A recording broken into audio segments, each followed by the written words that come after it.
नमस्कार साथियों, आप सभी का स्वागत है हमारे YouTube channel my study class में। दोस्तों, अगर आप हमारे चैनल पर नए हो तो चैनल को सब्सक्राइब जरूर कर लेना, बेल आइकन जरूर दबा देना ताकि आपको आने वाली सभी वीडियो की नोटिफिकेशन मिलती रहे। तो दोस्तों, मैं आपको यहाँ पे CG स्टेट यानी कि छत्तीसगढ़ शिक्षक पात्रता परीक्षा प्रश्न पत्र 1 यानी कि पहली से 8वीं, इसका जो है मैं आपको ओल्ड क्वेश्चन पेपर दिखाऊंगा। ठीक है साथियों, ये 2011 का है, 2011 का ओल्ड क्वेश्चन पेपर है। ठीक है, और टॉपिक है बाल विकास एवं शिक्षा शास्त्र। ये कक्षा 1 से 5वीं के लिए है।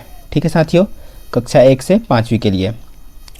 तो अगर आप चैनल पर नए हो सब्सक्राइब जरूर कर लीजिएगा दोस्तों, और आगे भी मैं इसी तरह की जो है पुराना प्रश्न पत्र आप लोग के लिए लाते रहूँगा। इस पुराना प्रश्न पत्र देखने का मकसद ये है ताकि हमको जो है आने वाले जो भी पेपर है उसका टेक्निक पता चल सके कि किस तरह से यहाँ पे क्वेश्चन लाया जाता है। तो चलिए दिखा देता हूँ आपको। तो यहाँ पे हम देख सकते हैं ये टॉपिक है बाल विकास एवं शिक्षा शास्त्र। इसके बाद मैं धीरे धीरे करके जो है सारे सब्जेक्ट का आपके सामने जो है पुराना प्रश्न पत्र लाते रहूँगा। ठीक है साथियों, तो देख लेते हैं भाग 1 का बाल विकास एवं शिक्षा शास्त्र। आप देख सकते हो पेपर 1 पेपर कौन सा है, ये पहली से 5वीं के लिए। तो चलिए देख लेते हैं। यहाँ पे पहला प्रश्न है, व्यक्तित्व स्थायी समायोजन है। ए पर्यावरण के साथ, बी जीवन के साथ, सी प्रकृति के साथ और डी ये सभी। तो अगर इसका आंसर देखा जाए तो क्या आएगा, डी ये सभी, क्योंकि व्यक्तित्व स्थायी समायोजन किनके साथ है, पर्यावरण के साथ भी, प्रकृति के साथ भी और जीवन के साथ, ये तीनों इसका राइट आंसर हो जाएगा। तो व्यापम की तरह जो है यही आंसर लिया गया है और यही आंसर होना भी चाहिए। दूसरा है, दूसरे वर्ष के अंत तक शिशु का शब्द भंडार हो जाता है। अब देखो, जो शिशु है जो दूसरे वर्ष के अंत तक जो उनका शब्द भंडार कितना हो जाता है, तो 100 शब्द, 60 शब्द, 50 शब्द या 10 शब्द। अब इसका जो है राइट आंसर है वो है 100 शब्द, ये इसका राइट आंसर है। ठीक है साथियों, और आप इसका अच्छे से तैयारी करते जाइए, आने वाले एग्जाम के लिए जो है महत्वपूर्ण है और इसका आप डिटेल भी पढ़ते रहिए। ये तो खाली आपके प्रैक्टिस के लिए ये काम आएगा, आप डिटेल अच्छे से पढ़िए। संवेगों की उत्पत्ति होती है मूल प्रवृत्ति से, गत्यात्मक क्रिया से, पोषण से या इनमें से कोई नहीं। तो इसका राइट आंसर हो जाएगा ऑप्शन ए, मूल प्रवृत्ति से। ठीक है, और ये जो भी मैं आंसर आपको बताऊंगा यहाँ, जहाँ पे आपको कहीं पे डाउट लगा आंसर में, तो दोस्तों ये जो आंसर लिया गया है वो व्यापम के द्वारा ही लिया गया है। ठीक है साथियों, व्यापम को जो मॉडल आंसर जारी होता है, जो फाइनल आंसर जारी होता है, ये वहाँ से ही ये आंसर लिया गया है। तो अगला प्रश्न है, शर्म तथा गर्व जैसी भावना का विकास किस अवस्था में होता है। ऑप्शन ए शैशवावस्था, बाल्यावस्था, किशोरावस्था या वृद्धावस्था। तो हमको बताना है शर्म और गर्व ये जो भावना होती है किस अवस्था में होता है। तो इसका राइट आंसर है बी, बाल्यावस्था। ठीक है साथियों, बाल्यावस्था में ही जो है इस अवस्था का भी जो है शर्म तथा गर्व ये विकास हो जाता है। अगला है, मैकडूगल के अनुसार मूल प्रवृत्ति जिज्ञासा का संबंध संवेग कौन सा है। मैकडूगल के अनुसार, तो साथियों ये सब चीज़ जानने के लिए इनके जो है डिटेल आपको पढ़ना पड़ेगा, तभी आपको ये सब चीज़ पता चल पाएगा। तो आप जो है इनका डिटेल जो है ज़रूर पढ़िए। तो ऑप्शन ए है भय, बी घृणा, सी आश्चर्य और डी भूख। जिज्ञासा का संबंध संवेग कौन सा है मैकडूगल के अनुसार, किसके अनुसार है, मैकडूगल के अनुसार। तो इसका राइट आंसर हो जाएगा आपका सी, आश्चर्य। ये मैकडूगल के अनुसार है। चलिए अगला देख लेते हैं, सीखने के नियम के प्रतिपादक हैं। सीखने के नियम के प्रतिपादक है ए फ्रायड, बी स्किनर, सी थॉर्नडाइक, डी एडलर। तो इसका राइट आंसर हो जाएगा सी, थॉर्नडाइक। ये सीखने के नियम के प्रतिपादक हैं। अगला है 7वां नंबर, शैशवावस्था की मुख्य विशेषता क्या नहीं है। शैशवावस्था की मुख्य विशेषता क्या नहीं है, तो सीखने की प्रक्रिया में तीव्रता, बी जिज्ञासा की प्रवृत्ति, सी अनुकरण द्वारा सीखने की प्रवृत्ति या डी चिंतन प्रक्रिया। तो इसमें बताना है कि कौन सी विशेषता नहीं है शैशवावस्था की। ठीक है साथियों, तो इसका राइट आंसर हो जाएगा चिंतन प्रक्रिया। जो शैशवावस्था होता है उसमें चिंतन प्रक्रिया नहीं होता है। ठीक है साथियों, छोटे बच्चे जो होते हैं वो ऐसा सोच, मतलब उनमें जो है सोच का डेवलपमेंट नहीं हो रहता है कि वो किसी चीज़ के बारे में वो चिंतन कर सके, इसलिए उनको नादान कहा जाता है। आप देख सकते हो। 8वां है, किस मनोवैज्ञानिक के अनुसार विकास एक सतत और धीमी धीमी प्रक्रिया है। तो आपको बताना है किस वैज्ञानिक के अनुसार। ए कॉलसैनिक, बी पियाजे, सी स्किनर, डी हरलॉक। तो 8वां का राइट आंसर हो जाएगा सी स्किनर। स्किनर के अनुसार जो है विकास एक सतत और धीमी धीमी प्रक्रिया है। साथियों ऐसा क्वेश्चन जो है बार बार रिपीट भी होते रहता है, ये ध्यान में रखना है। अगला है, वर्तमान में निःशक्त बच्चों की शिक्षा के लिए कहा गया है। ए समावेशी शिक्षा, बी विशेष शिक्षा, सी समेकित शिक्षा, डी इनमें से कोई नहीं। जो निःशक्त बच्चों के लिए जो है किस तरह की शिक्षा का समावेश किया गया है। तो 9वां का जो है राइट आंसर हो जाएगा वो है समावेशी शिक्षा। ठीक है साथियों, तो 10वां नंबर है, बाल्यावस्था होती है 5 वर्ष तक, 12 वर्ष तक, 21 वर्ष तक, या इनमें से कोई नहीं। तो इसका राइट आंसर हो जाएगा जो बाल्यावस्था जो होती है वो है 12 वर्ष तक। 12 वर्ष की अवस्था को जो है बाल्यावस्था जो है बोला जाता है। इसके बाद की जो अवस्था आती है वो कौन सी अवस्था है? किशोरावस्था। 11वां नंबर है, व्यक्तित्व विकास की अवस्था है। ए अधिगम एवं वृद्धि, बी व्यक्तिवृत्त अध्ययन, सी उपचारात्मक अध्ययन, डी उपरोक्त में से कोई नहीं। तो इसका राइट आंसर हो जाएगा अधिगम एवं वृद्धि। व्यक्तित्व विकास की अवस्था है अधिगम एवं वृद्धि। साथियों ये आपको तभी समझ आएगा जब इसके बारे में आप डिटेल पढ़े हो। ठीक है साथियों, अगर आपने इसके बारे में डिटेल नहीं पढ़ा है तो आपको ये समझ में नहीं आएगा। बाल विकास ऐसा ही सब्जेक्ट है, इसके बारे में आपको अच्छे से पहले से समझना होगा, पहले से आपको इसकी डिटेल पढ़ना होगा। ये तो खाली एक तरह का जो है प्रैक्टिस सेट है। 12वां है, पिछड़े बालक ऐसे बच्चे हैं। कैसे बच्चे? तो सीखने की गति धीमी हो, बुद्धि लब्धि स्तर 80 से 90, मानसिक रूप से अस्वस्थ और असमायोजित व्यवहार, उपरोक्त सभी। यानी कि पिछड़े बालक किनको कहा जाता है? तो इनमें से आपको देख के बताना है कि क्या उनमें कमी रहती है, क्या उनमें कमी है कि उनको पिछड़े बालक कहा जाता है। तो आपको लग रहा होगा यहाँ पे उपरोक्त सभी, क्योंकि जो है पिछड़े बालक उनको कहा जाएगा जिनमें सीखने की गति धीमी हो, बुद्धि लब्धि जो है IQ जो है जिनका कम हो, और मानसिक रूप से जो अस्वस्थ हो। अगला है 13वां नंबर, विकास में वृद्धि से तात्पर्य है। विकास में वृद्धि से तात्पर्य जो है ज्ञान में वृद्धि, संवेग में वृद्धि, वजन में वृद्धि, या आकार, सोच समझ तथा कौशलों में वृद्धि।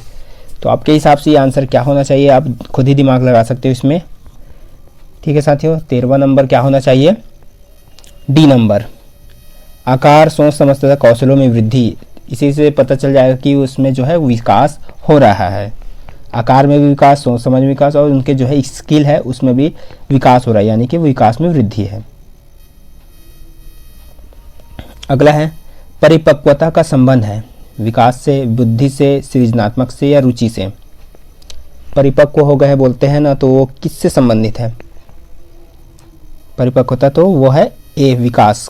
परिपक्वता का संबंध किससे है? विकास से। 15वां नंबर है, तनाव और क्रोध की अवस्था है। शैशवावस्था की, या किशोरावस्था की, बाल्यावस्था की, या वृद्धावस्था की। जो है तनाव और क्रोध सबसे ज़्यादा किस अवस्था में होता है? तो ऑप्शन है इसका राइट आंसर हो जाएगा किशोरावस्था में। जो तनाव और क्रोध की अवस्था जो है सबसे ज़्यादा किस में होती है? किशोरावस्था में होती है।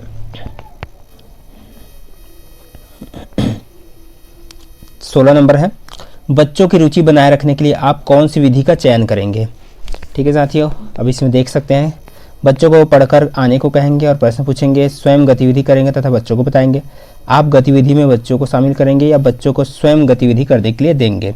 तो आपको इनमें से कौन सा सही लगता है? अब जो है व्यापम ने जो लिया है उसके हिसाब से देखते हैं, और जो तथ्यात्मक रूप से देखा जाए तो वो सही है। तो 16वां नंबर का आंसर हो जाएगा ये डी नंबर, हम बच्चों को कहेंगे कि बच्चों को स्वयं गतिविधि करने के लिए देंगे, ताकि बच्चे जो भी एक्टिविटी स्वयं करेंगे ना तो उसकी वो रुचि बढ़ेगी। ठीक है साथियों, ये जो है बिल्कुल राइट आंसर है। और क्योंकि बच्चों को जो भी चीज़ करने के लिए दिया जाएगा तो अगर वो स्वयं से कर रहे हैं तो उनकी जो है वो रुचि बढ़ेगी। तो ऐसा ही हमको लगता तो चारों है, लेकिन इनमें जो है जो सटीक होता है वही जो है हमको आंसर देखना है। 17 नंबर है, एक बच्चे की मानसिक आयु 12 वर्ष एवं वास्तविक आयु 10 वर्ष है तो उसकी बुद्धि लब्धि क्या होगी।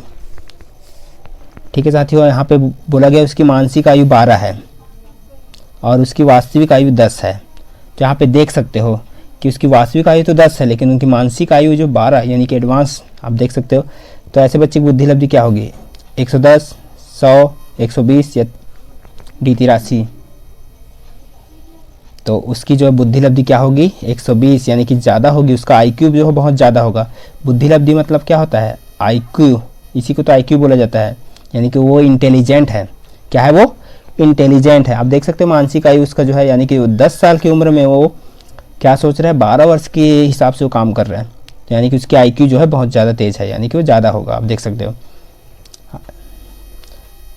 अगर उसका जो है मानसिक आयु 10 होता और उसकी वास्तविक आयु 12 होता, इसका मतलब समझ जाओ वो कम होता। ठीक है साथियों, अगला है 18 नंबर, शारीरिक विकास का क्षेत्र है स्नायुमंडल, स्मृति, अभिप्रेरणा, समायोजन।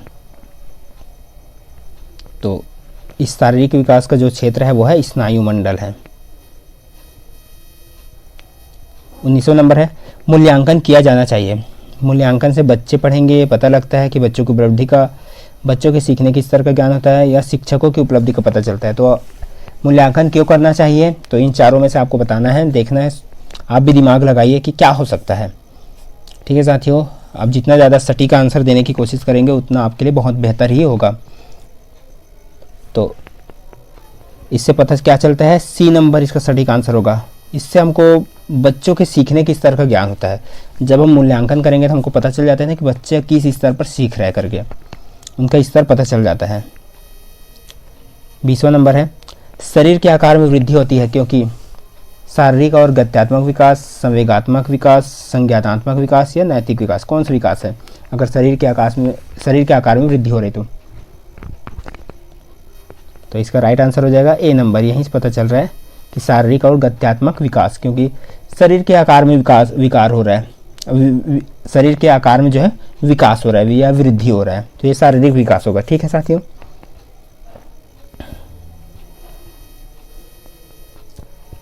21वां नंबर है, मानसिक विकास को प्रभावित करने वाले कारक हैं। ए वंशानुक्रम, बी परिवार का वातावरण, सी परिवार की सामाजिक स्थिति या डी उपरोक्त सभी। तो मानसिक विकास को प्रभावित करने वाले कारक में से आप देख सकते हो कौन सा आएगा यहाँ पे, तो यहाँ पे उपरोक्त सभी आएगा। इसका राइट आंसर क्या है, उपरोक्त सभी इसका राइट आंसर हो जाएगा। इन सभी कारणों से जो है मानसिक विकास प्रभावित होता है।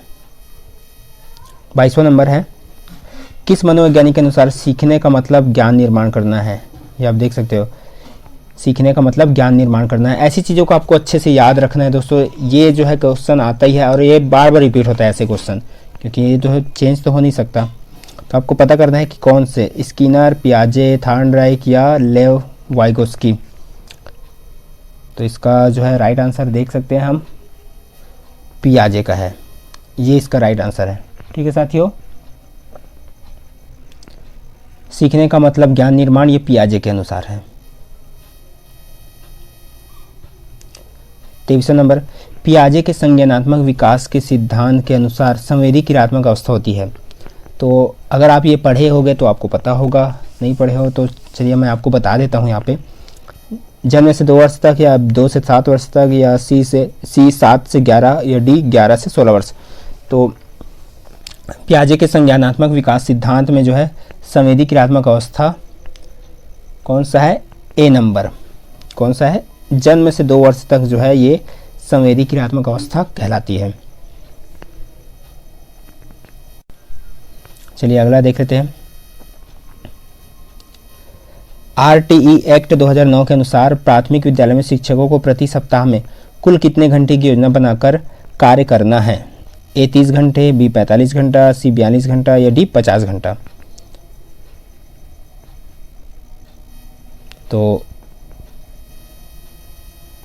बी इसका राइट आंसर हो जाएगा 45 घंटा। प्रति सप्ताह में कुल कितने घंटे की योजना बनाकर, तो 45 घंटे की योजना बनाकर जो है कार्य करना है, प्रति सप्ताह के हिसाब से बताया जा रहा है ना। 25वां है, शिक्षा का अधिकार अधिनियम 2009 लागू नहीं होता है, मतलब किन पर लागू नहीं होता है? निःशक्त बच्चे पर, 6 से 14 आयु वर्ग बच्चे पर, 14 से 18 वर्ष के बच्चे पर, या बच्चों की नियमित उपस्थिति, कहाँ पे लागू नहीं होता? तो ठीक है, ये इसका राइट आंसर हो जाएगा 14 से 18 वर्ष की आयु के बच्चे पर ये लागू नहीं होता, क्योंकि ठीक है साथियों, शिक्षा का अधिकार अधिनियम 2009 14 से 18 वर्ष की आयु के बच्चे पर लागू नहीं होता।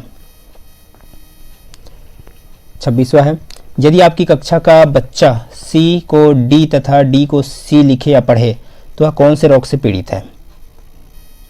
आपको ये बताना है।